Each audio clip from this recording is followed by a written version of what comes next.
Hi friends, இன்றைக்கி என்னத்தை பற்றி பார்க்க போகிறோன்னு பார்த்தீங்கன்னா, நம்ம தட்டைப்பயிரை பற்றி தாங்க பார்க்க போகிறோம். நம்ம தட்டைப்பயிறு வந்து முந்திரியில் அங்கங்கே ஒரு ஒரு இடத்துல போட்டிருந்தோம், வரப்பை சுற்றி இப்படி கொல்லையில்.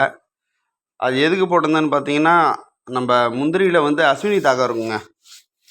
அந்த அஸ்வினி தாக்கத்தை குறைக்கிறதுக்காக அங்கங்கே தட்டைப்பயிர் போட்டிருந்தேன். ஏன்னா அஸ்வினி வந்து தட்டைப்பயிரை நல்லா விரும்பும்.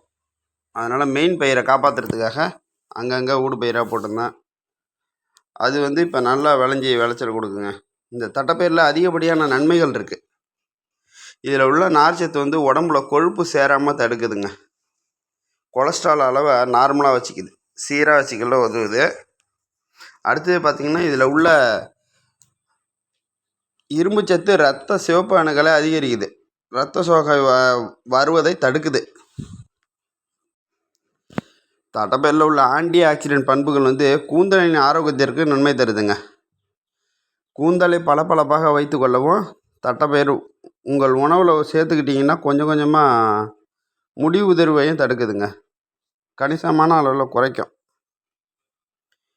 இதில் வந்து கால்சியம், மெக்னீசியம் போன்ற சத்துக்கள் இருக்கிறதுனால எலும்பை வந்து வலுப்படுத்துதுங்க. தட்டைப்பயிரில் ஏகப்பட்ட நன்மை இருக்குது. ஆனால் இதில் ஒரு மைனஸும் இருக்குது. வாயு பிரச்சனை இதில் இருக்குங்க. குழந்தைங்களுக்கு சுண்டல் செஞ்சு கொடுக்கலாம், நல்லது. ஈவினிங் டைமில் ஸ்நாக்ஸ் மாதிரி செஞ்சு கொடுக்கலாம். இது வந்து மானாவாரி பயிராகவும் விளையுங்க. தட்டைப்பயிறு மானாவாரி பயிருக்கு சிறந்தது. மருந்தடிக்காமல், உரம் போடாமல், தண்ணி விடாமையும் இது விளையும். நம்ம வந்து ஊடு பயிராக அங்கங்கே ஒன்று ஒன்று செஞ்சுருந்தோம். நம்ம வந்து பயிர் பாதுகாப்புக்கு தான் செஞ்சுருந்தோம். அதுவே நல்லா விளைச்சல் தந்துருக்கு. இது வந்து நாட்டு தட்டைப்பயிறு தாங்க, ஹைப்ரிட் தட்டைப்பயிறு கிடையாது, நாட்டு தட்டைப்பயிறு தான். நம்ம தட்டைப்பயிரை எடுத்துகிட்டு அந்த செடியும் வேஸ்ட் இல்லை. நம்ம கால்நடைகளுக்கு, ஆடு மாடுகளுக்கு வந்து தீவனமாக வச்சிடலாம். எல்லா வகையிலையுமே இது உதவியாக இருக்குங்க. நிறைய நன்மைகள் இருக்குது. இந்த செடியெல்லாம் ஆடு மாடு அவ்வளோ விரும்பி சாப்பிடும். இதில் எதுவுமே வேஸ்ட் இல்லை பாருங்கள். இதில் வந்து நம்ம இந்த விதையை வந்து நம்ம பாதுகாத்து வச்சுக்க போகிறோம்.